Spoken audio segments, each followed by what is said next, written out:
నందమూరి తారక రామారావు గారి వర్ధంతి సందర్భంగా ధర్మవరం పట్టణంలోని నందమూరి తారక రామారావు గారి అభిమానులు కానీ ఆయన సమకాలీకులు మరి దాంతోపాటు బాలకృష్ణ గారి అభిమానులు అందరి మధ్యన ఈరోజు ఘనంగా ఎన్టీఆర్ గారి వర్ధంతిని జరుపుకోవడం జరుగుతుంది.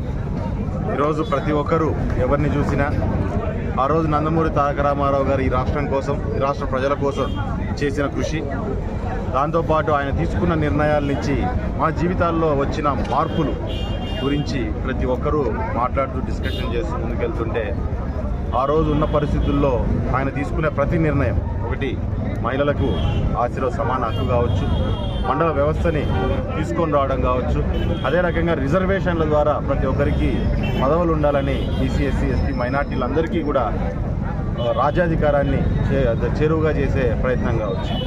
ఈరోజు మేమంతా కళ్ళారా చూస్తుండకపోవచ్చు చాలామంది, కానీ ఆ రోజు సంఘటనని పెద్దలు చాలామంది మాట్లాడుతుంటేనో ప్రసంగాల ద్వారా చెబుతుంటేనో వినే ఉంటాం. కానీ ఈరోజు ఆ రోజు ఏ రకంగా ఉంటుంది పరిస్థితి, ఆయన తీసుకున్న దాని నుంచి వచ్చిన మార్పులు ఈరోజు మేము దాని ఫలాలు తినొచ్చు. కానీ ఆ రోజు పరిస్థితులను ఒకసారి ఆలోచన చేసుకుంటే చాలా భయానకమైన పరిస్థితులు ఈ రాష్ట్రంలో ఉన్నాయి. ఈ రెండు తెలుగు రాష్ట్రాలు, ఈ ప్రపంచంలో తెలుగు మాట్లాడేవాడు ఎక్కడున్నా సరే ఆ తెలుగు మాట్లాడే చివరివాడు ఉన్నంత వరకు కూడా ఈరోజు నందమూరి తారక రామారావు గారు ఈ మొత్తం ప్రపంచంలోనే ఆయన ఖచ్చితంగా ఆయన గుర్తుండిపోతారు, బ్రతికే మన మధ్య ఉంటారనే విషయాన్ని తెలియజేస్తున్నాను.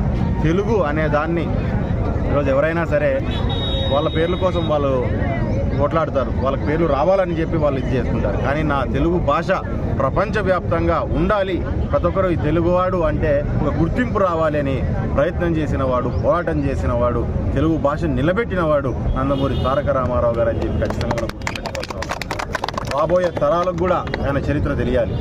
ఈరోజు ఆయన తీసుకున్న నిర్ణయాల నుంచి ఆ ఫలాలు మనమంతా అనుభవిస్తున్నామనే విషయము భావితరాలకు కూడా తెలిసేలాగా ప్రతి ఒక్కరు చెప్పాల్సిన బాధ్యత తీసుకోవాలని ప్రతి ఒక్కరిని పేరు పేరున కోరుతున్నాను.